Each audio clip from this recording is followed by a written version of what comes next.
While installing OBS-Studio on Linux has its own advantages, because Linux usually runs on much smaller computers.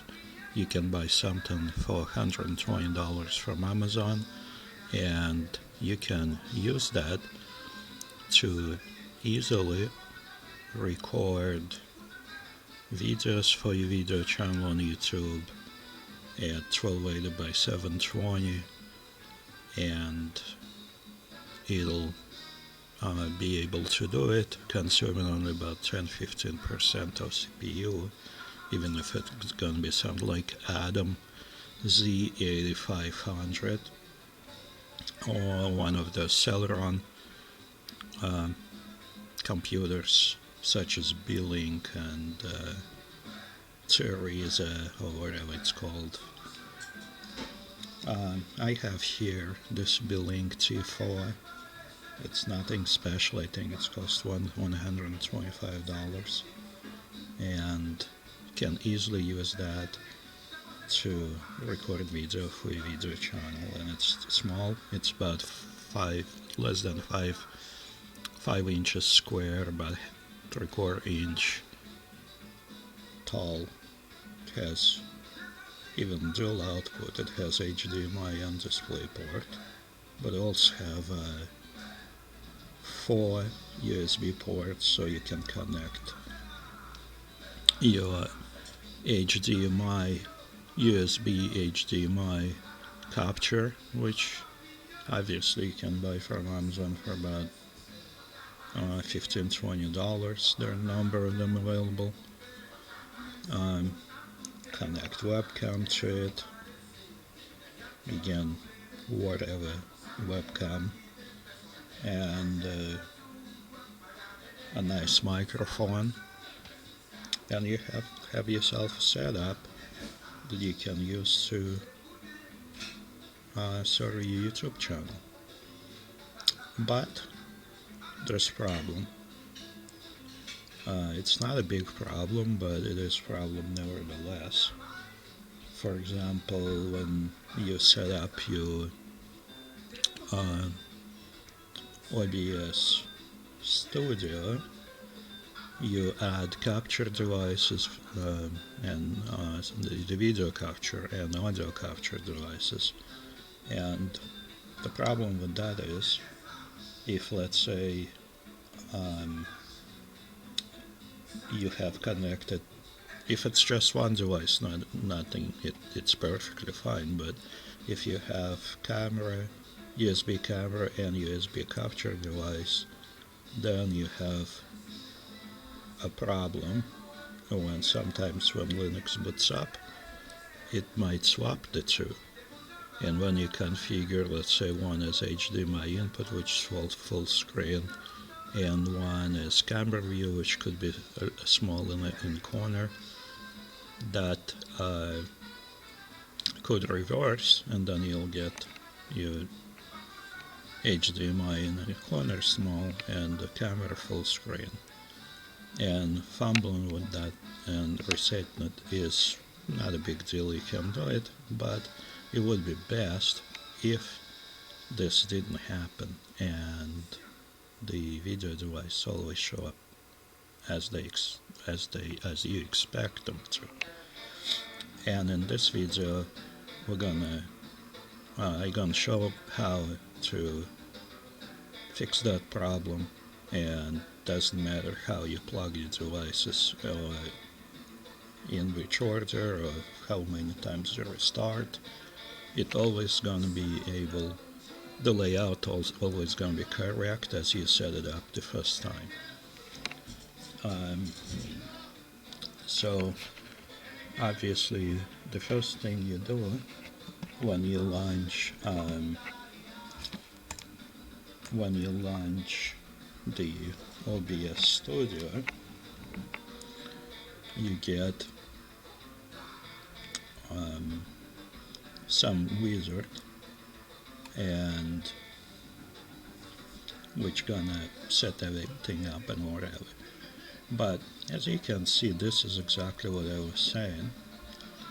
You see how the the camera view, which is this here. Where's my camera? It's pointed in the ceiling somewhere. Anyway, there you go. That's the.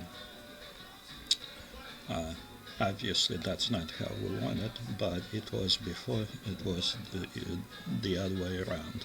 The small video here was full screen, and the camera was there in the corner. Now, how we fix that? It's actually a little bit of a Linux manual setup. Not really anything special, but I figured put one in this video so you can do it yourself easily. Anyway, so you need to close this. We don't even need to change anything, to be honest. I would just go into, let's look at the settings. By the way, this is, let's go over the settings real quick, because that's what makes it this cheap and not exactly powerful computer to record something something reasonable. So if we look at camera video, or game video I called it, that's the what's supposed to be full screen, but it's not. So the settings are such that, as you can see, when it comes up first time, this is going to be here, and there's going to be a little unchanged, so that's how it comes up. The problem with this is that the frame rate is going to be low. USB camera does it fine, but on a USB capture device, the frame rate would going to be like 10, and you don't want that. So to improve that, you simply just click YU12 emulated or YV12 emulated. I think YU12 makes the HDMI capture hits up less, so you pick this up. Resolution, then you're going to be able to set whatever you want, and you set your frame rate at something higher than 10 or 15. Now let's look at that on the other video, which is mislabeled as cam video. There you go. So there's that settings. If I change it to what it was default, then as you can see, that mouse not moving smooth. It also delayed by about half a second. Cannot see it here, but it is.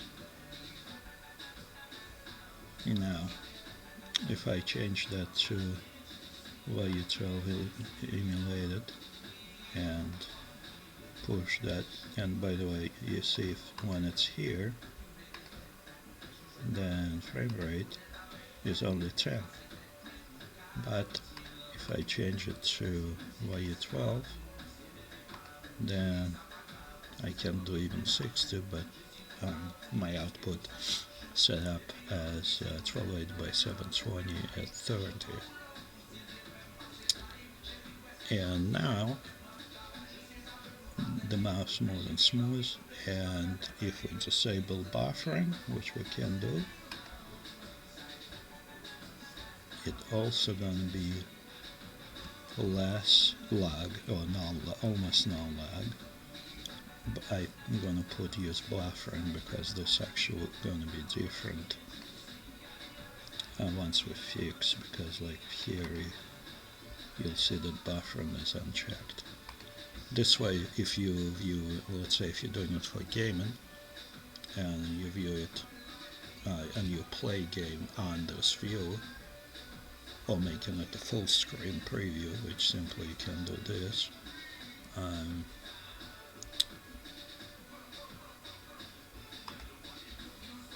easy. You can totally play your game on that. Yeah, anyway,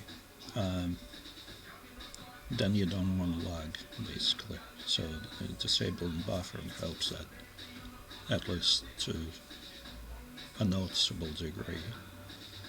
Anyway, we'll close this,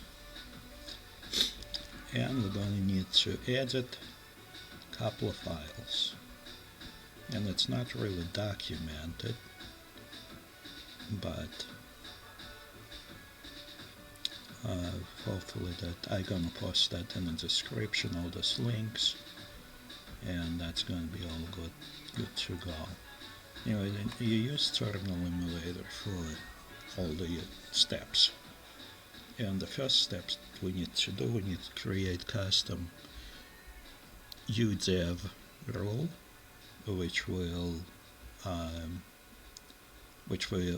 create a symlink. Symlink, it's kind of like shortcut in Linux with specific name that we're gonna set up ourselves, and that's gonna be what the OBS-Studio will use to load the video driver or the video device into its device library.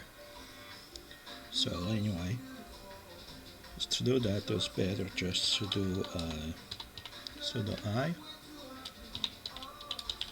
and it's gonna give us the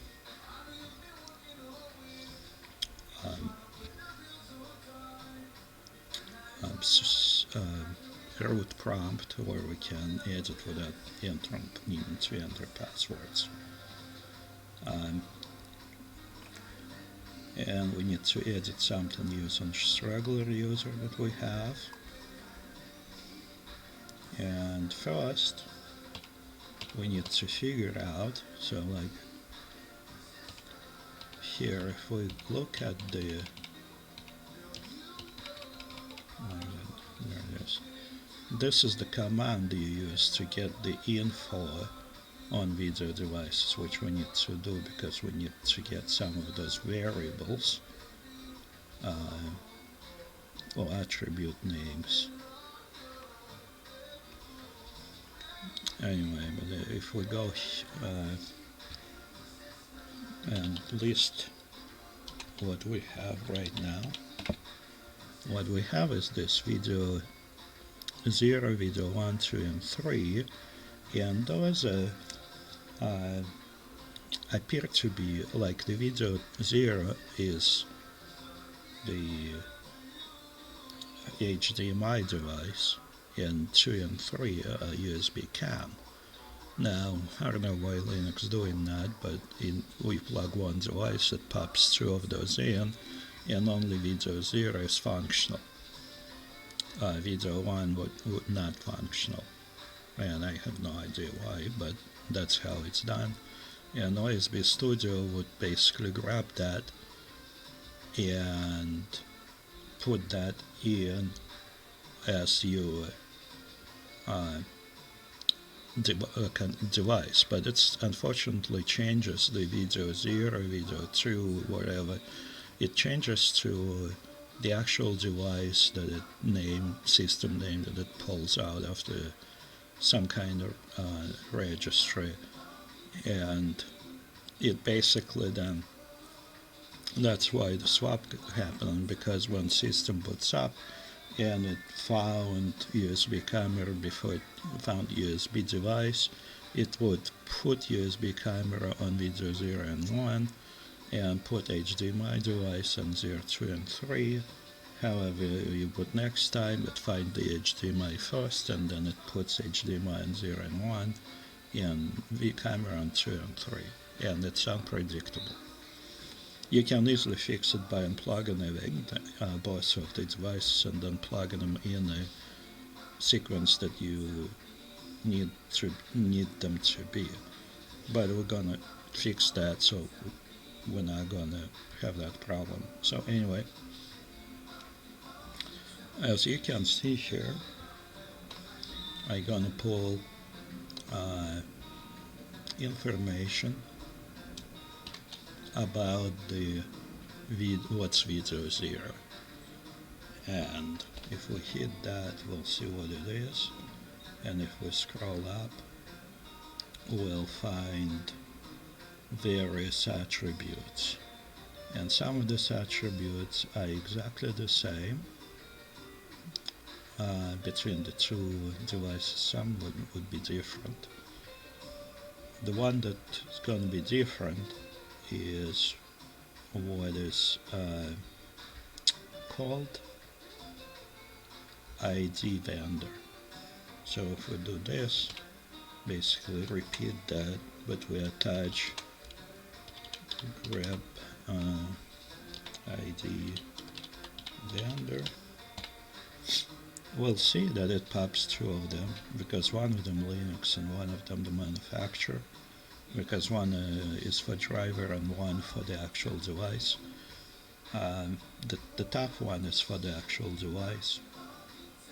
Now if we do the same for video 2, because as here video 1 is the same thing but not functional, so video 2, and you can see that the top vendor is different now, because the camera, USB camera, is made by somebody else, by a different company. Now if you use device that made by the same manufacturer, then the problem's going to be that they're going to be the same, and then maybe you can find another attribute which is a different between the two. But let's go with that as if they're all different. So we pulled that ID vendor information. Now we can create that custom rule which is going to maintain our special name that we're going to give it. So to do that, we need to go into our root and we go to etc udev rules.d. Now look, there's some rules already created by other program, has nothing to do with the OBS-Studio. We're going to make a new one, which commonly called turn local rules file. Create it with nano.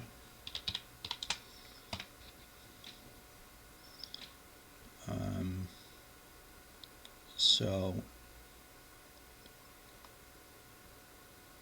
rules, basically what it does, it gets couple of different parameters from this list that published here, and then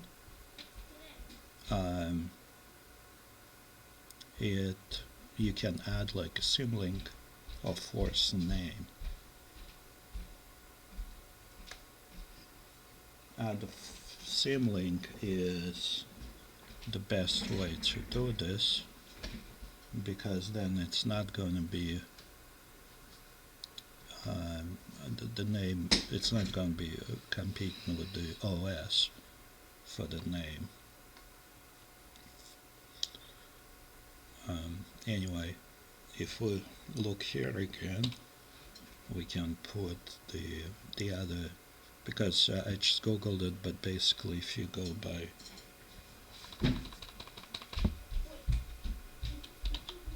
kernel, kernel,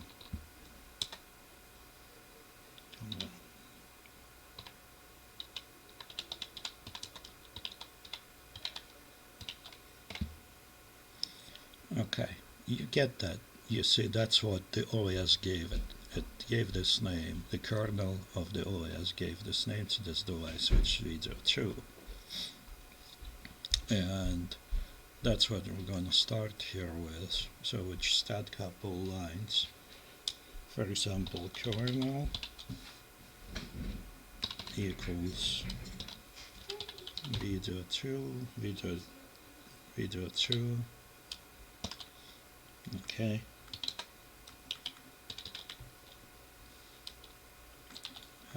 Attributes that we're going to look at is ID vendor, and that one going to be video 2 is that 1410 in this case.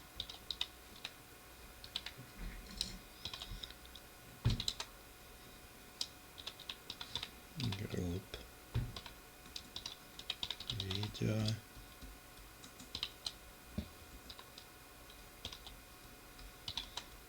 and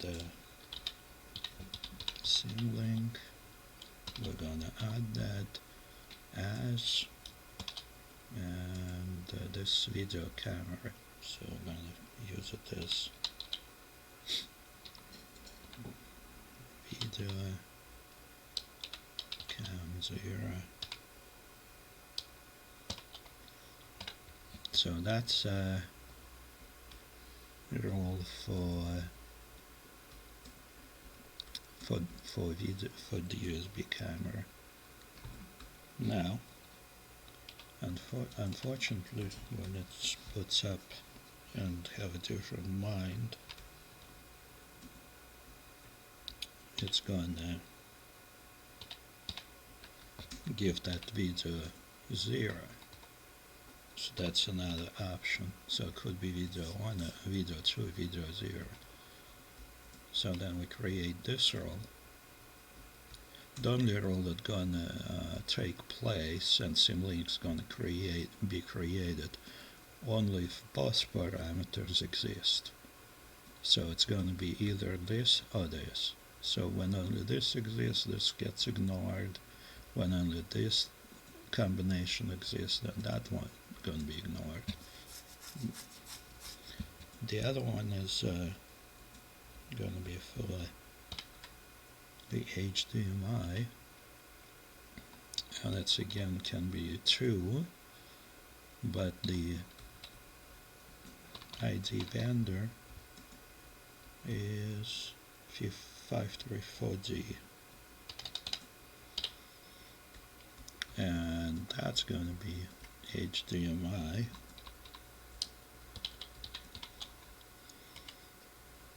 That could be whatever you want, by the way.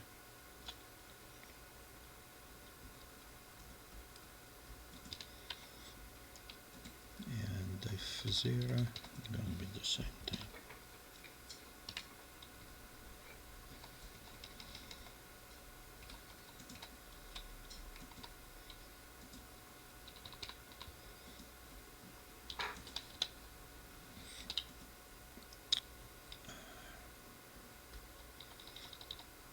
Some copy paste and editing,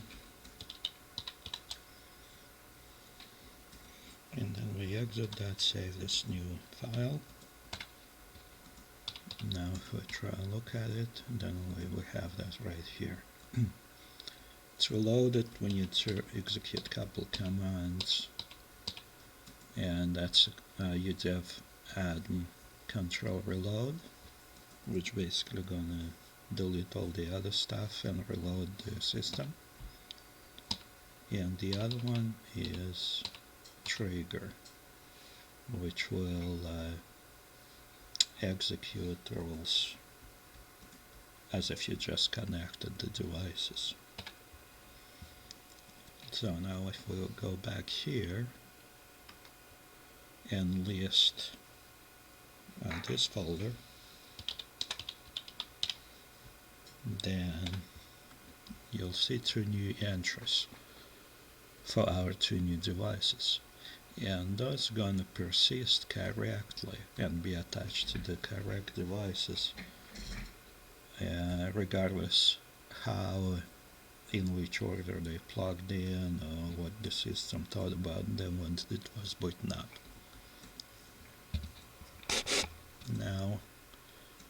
Now the only trick is now the OBS-Studio is still using video 0 and video 2, and it's kind of hard coded in. So we need to change that so it's using our symlinks as opposed to these names. Those are the ones that always change, but those will not. So to edit that, we have to go to,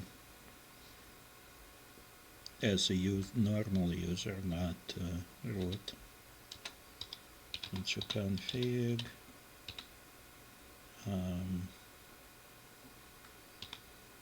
OBS-Studio, so it's in basic then. So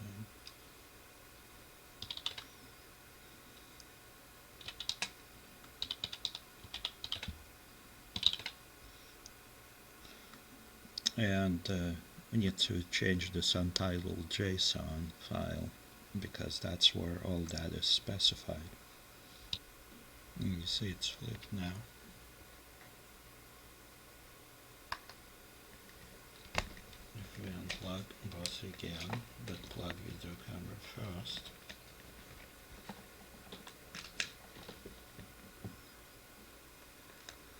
And we get it normal again.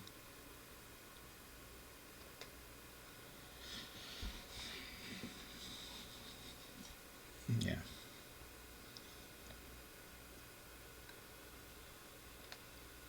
And now edit this and replace the hard links with the symlinks.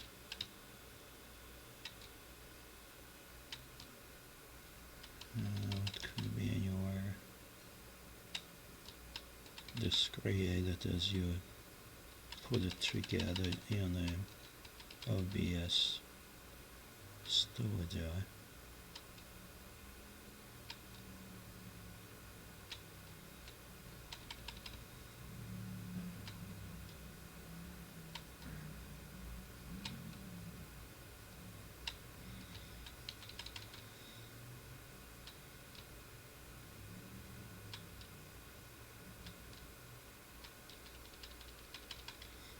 Okay, here's this video HDMI 0 and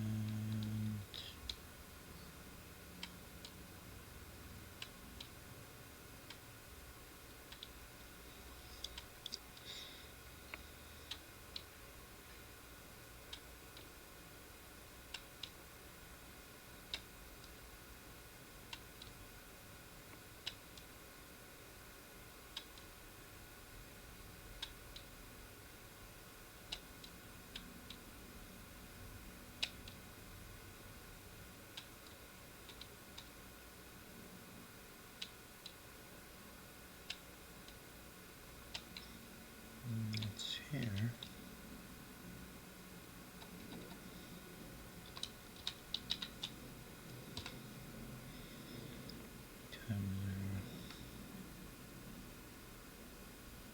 Oh, it's not video, it's video. Misspelled. Hold on, let's change that.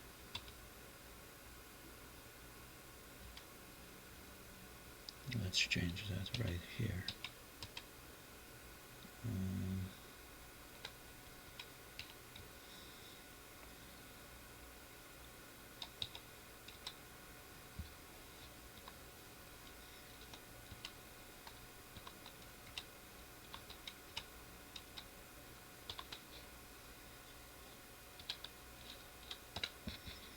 Save it. Reload. Now it's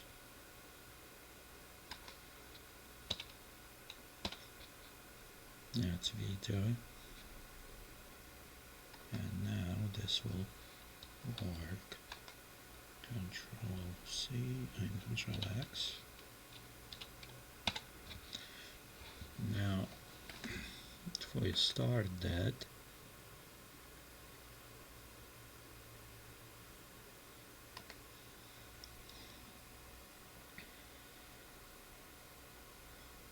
So that's correct, although the OBS and you can see that that's what it's using now. It's showing you that instead of the device name, which is there. Now those are associated with video 0 and video 2, but that would change from boot to boot, but that is actually going to stay. And look, you see the camera is a second on the list. Let's close this and unplug the both of those. Plug the HDMI first, camera second.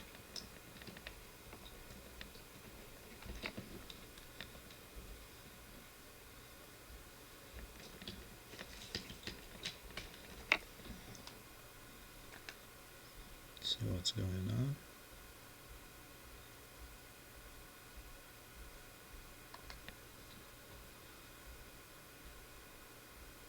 Still correct.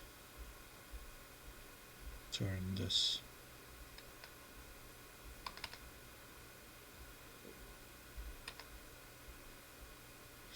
and you see camera is in the first place now.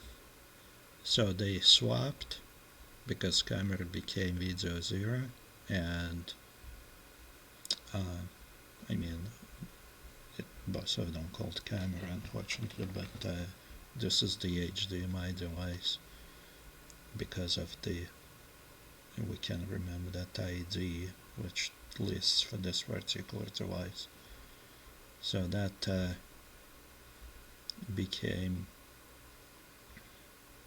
0 and that became 2, but since we're using that, doesn't matter because hold on, let's cancel. I guess we cannot select it interactively, but as long as it's set like that, then we're good to go, because now it doesn't matter how it boots up, it's always going to be correct.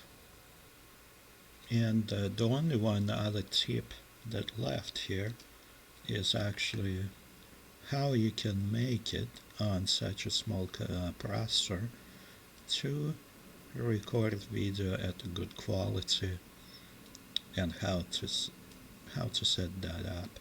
So if we open that again, then so this all done, and I assume you figured out how to set all this up from million of other videos instructions, but this one particular is to do with Linux, certain problem solving, and not gonna explain this, but all of those are the only things to note again. It makes sure to change this from default to YU12 so you get that frame rate that you want. And as far as how much processor it consumes, and you can see here how much it's consuming right now. It's not recording anything, it's simply previewing, and it's consuming 25%. So I was wrong. It's not 10, 15, it's 25. Okay. Well, anyway, if we start recording this, click that. You see this didn't even change. Oh, it changed a little bit. It changed by 10%, but it's still well below 50.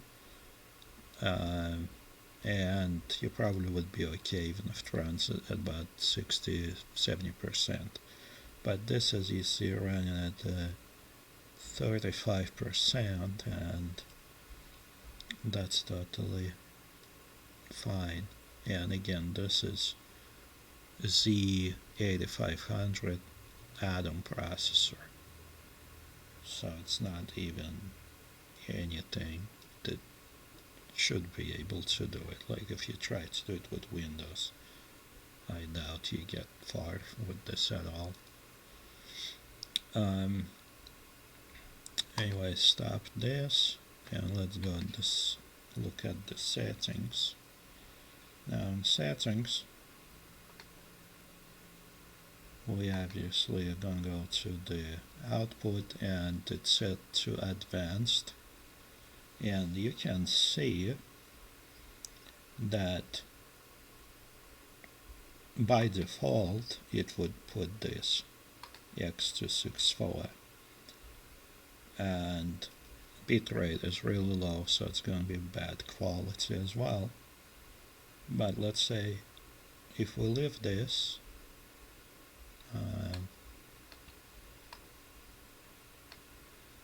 and apply that, actually, hold on, let's change that to CRF and put something a little more reasonable, like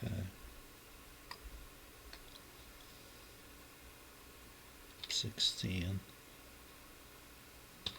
Or can I change this?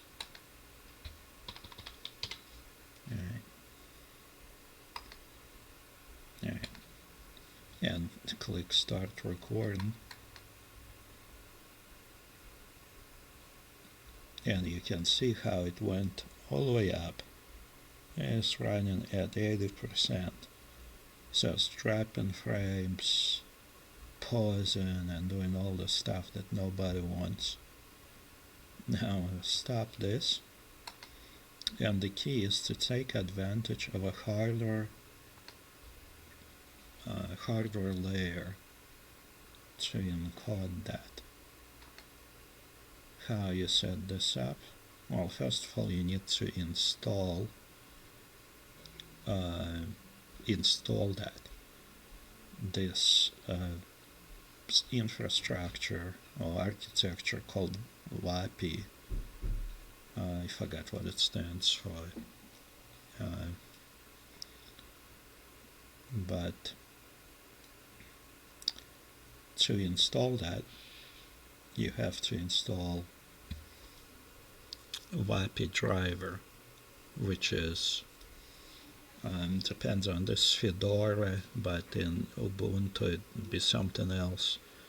But well, the command's going to be different, but basically the files themselves, they're going to be called the same, or at least similar.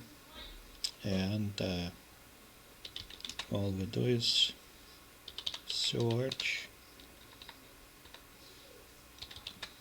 for WAPI with double A.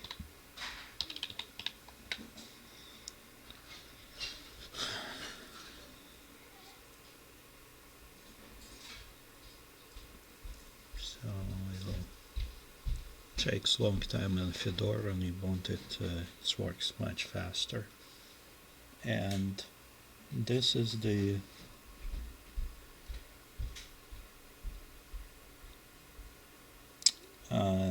I see it's not actually not even showing it, because the way how it's in Fedora works, you just have to install.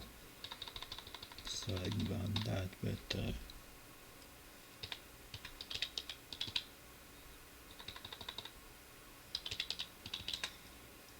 it's lib wa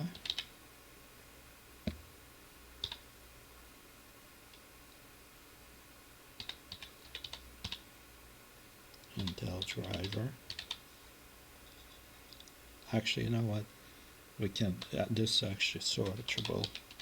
It just doesn't have WAPI in the description. That's why I couldn't find it.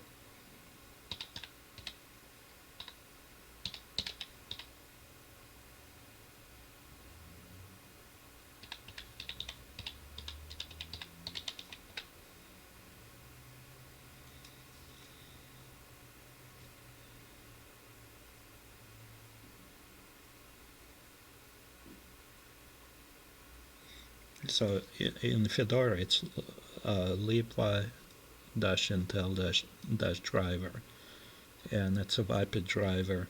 Once you install it, you also need to install, in this case would be libvi-utils, which give you this y-info command. And basically, if you didn't install anything, if it's just fresh, let's say Ubuntu installation, and you set up OBS on that, you run y-info, it's probably not even gonna run because it's not even gonna be installed. But if it doesn't show something like this, that means it doesn't work. So what you need to install all these things. In Ubuntu, it's called i965, then -va driver. So this is the package you want to install on anything that has HD 500 or older Intel graphics chip. Now if you have it with AMD card, then this probably gonna be installed as a part of the process. If not, it'll be like something mesa-va-driver, and there's ways to you can Google that and figure out how to install WAPI drivers on your specific installation. Now, and again, there's Fedora, and on Fedora, it's anything that has to do with libvi. So if we look for it, we'll come up with a bunch of stuff, and not all of it needs to be installed, only a minimum. You basically wanted a driver, which is right here, a hybrid driver if you have something that has Intel and NVIDIA, or the AMD card in the laptops that it's popular these days. But basically you need this driver and libvi utils. That's probably somewhere a little bit at the top of this list.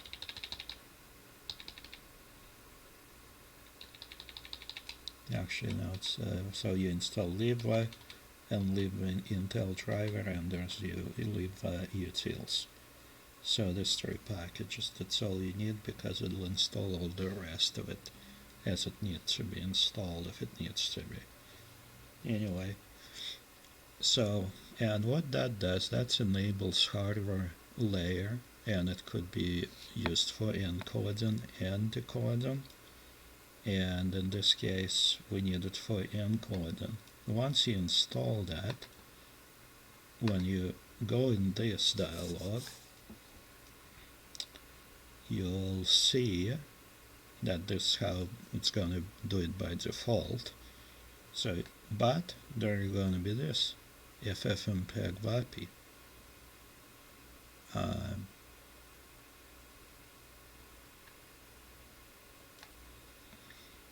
And when you select, I guess you will need to install ffmpeg as well, which I have installed that even before OBS-Studio stuff, so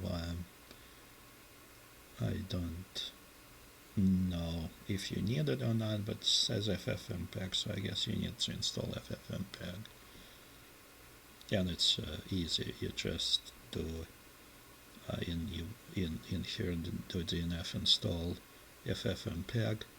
Actually, on fresh installation it might not work. You have to Google how to install ffmpeg it starts by installing this RPM Fusion libraries, which is easy command, and then after that you can install ffmpeg. So you install ffmpeg and leave in Ubuntu. You don't need anything, you just install. Don't need to do anything, but you still need to install. So it's apt install ffmpeg and apt install i965-1 driver, and install va-info. That's two packages for Ubuntu, and then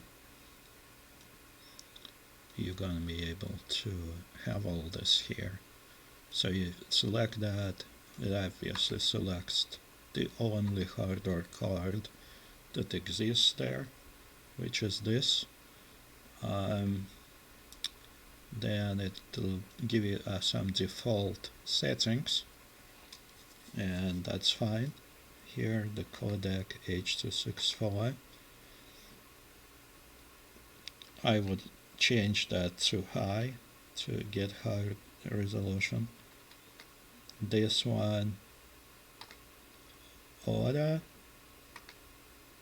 This I would go with VBR and change it from 25,000 to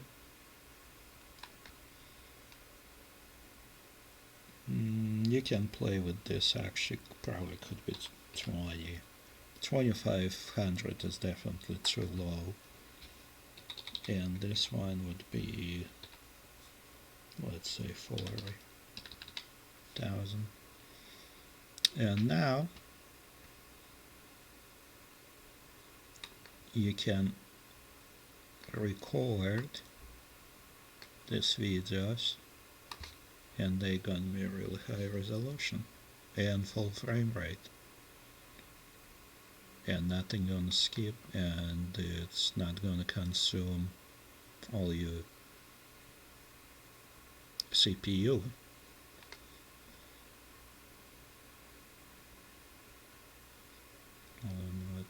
What is this?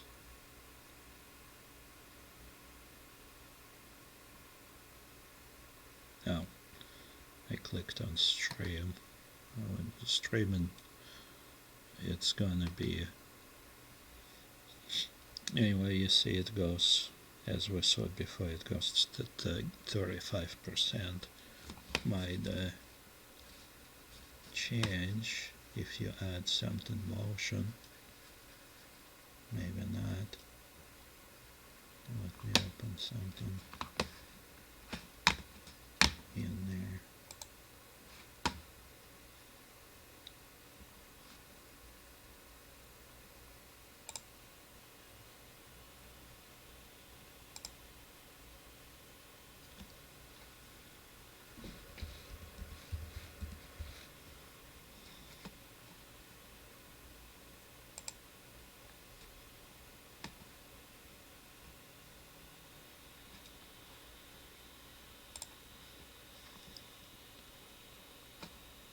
So let's try YouTube full screen.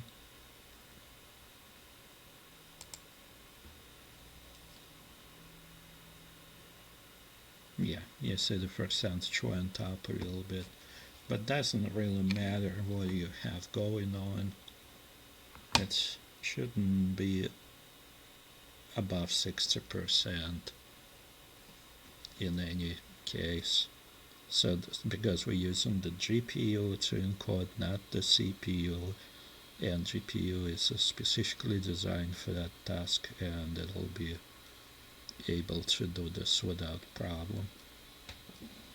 Now, so let's stop that. You also can view the videos, but again you have to do something to be able to enable that hardware layer. Anyway,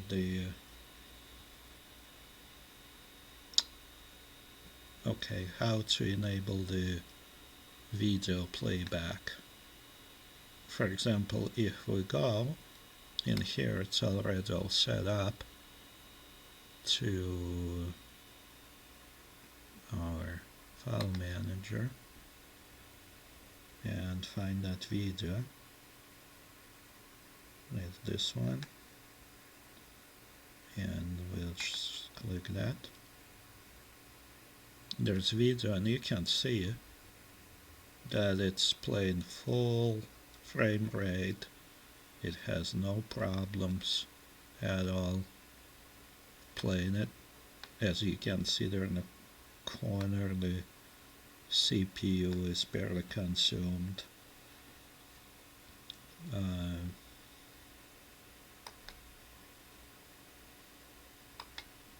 There's that, what the actual video, you can see that it's not skipping, not jumping, and it's a 1920 by 1280 by 720 resolution. Now, how is that possible that this Atom computer can actually play some file like this and consume no power? Well, the trick is in using that hardware decoder as opposed to software decoder. And if we go to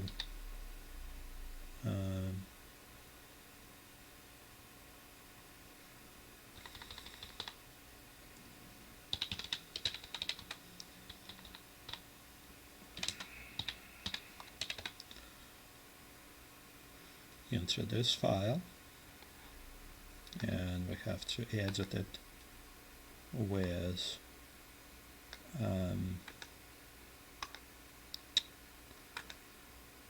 as a administrator. So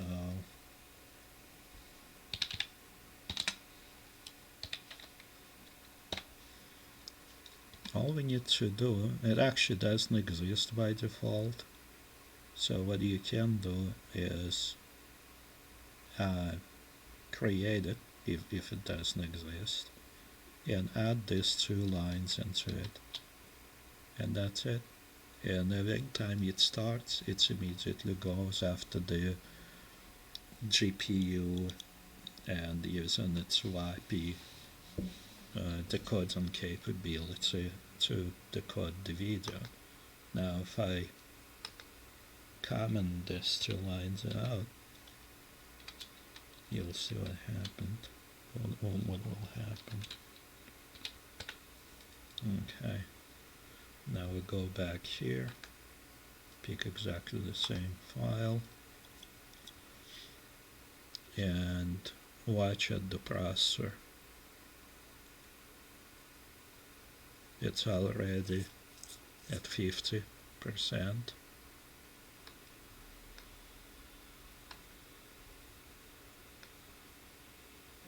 And when we go here, it goes even higher. Now it still looks pretty good. I had a much worse performance before, but you see how it's consuming much more processor. Before it wasn't even consuming processor at all. So you, in theory, can use OBS-Studio to record a video while watching another video. Without that, you're obviously not going to be able to do this. So going back to this here, oops, this one, and uncomment this. You can Google, there's many other commands that's kind of cool. This specific command, it's basically, instead of opening full screen, it opens it, or instead of auto resizing to whatever resolution that you have, it can actually open it at the something smaller. I don't remember if this is correct, but let's assume that it is. Actually, it's 1280 divided by 2, so it's 848. No, 64. Okay. No, 1280. 648, and then this is 360. And that's gonna be default video window that it will open. In the default settings, obviously hardware is not enabled, and it will scale automatically to the resolution of the video.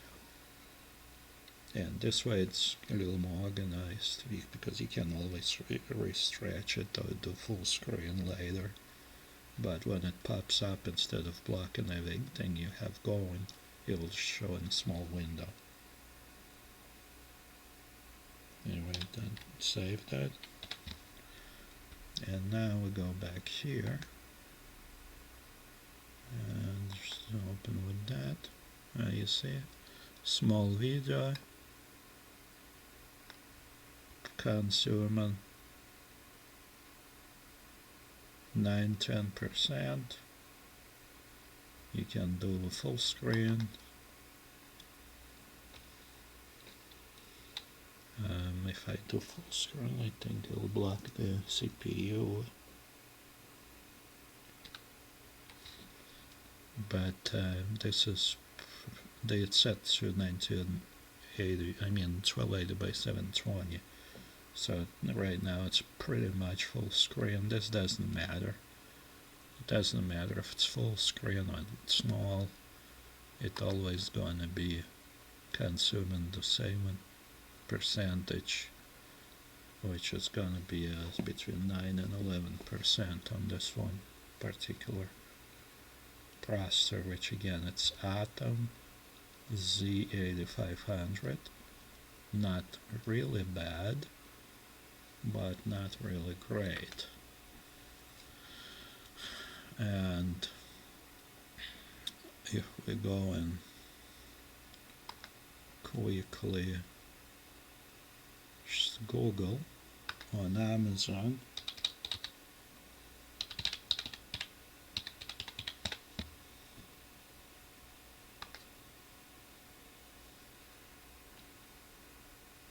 Z8500.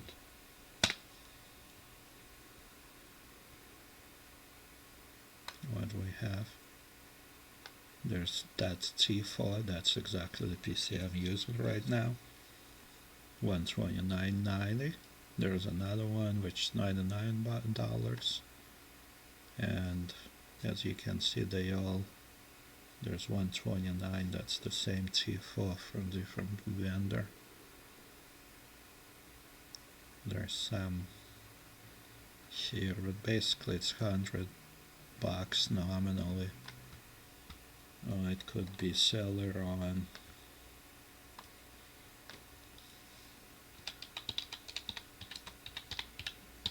Mini PC. There's a Teresa, which is actually a pretty good computer.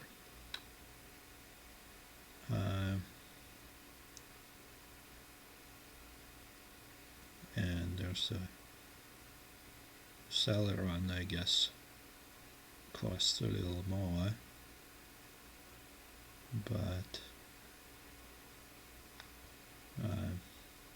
well, this is a little old, but it'll work still. It'll still work for this, for 1280 by 720 use with OBS-Studio. But yeah, so you can, any of these computers, instead of a good laptop, you can use something like that takes only a little bit of space. You can put it next to your gaming console, connect camera to it, and off you go.